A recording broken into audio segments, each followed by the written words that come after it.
ma'am, teachers, and my dear all class fellows. Assalamu alaikum. My name is Mohammed Ahmed. I'm from class 3. Today topic of my speech is screen time. My question of question.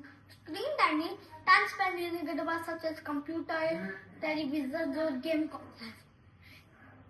It has both benefits and bad effects, and screen time and digital technology is a great for kids to learn new skills, just like computer improves intelligence, game console increase skills.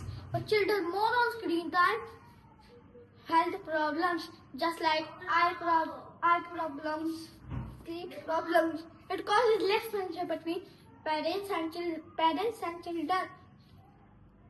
Setting limits is really important. Just like encourage playtime. Do not use screen during homework. Keep television out of children's bathroom. Thank you.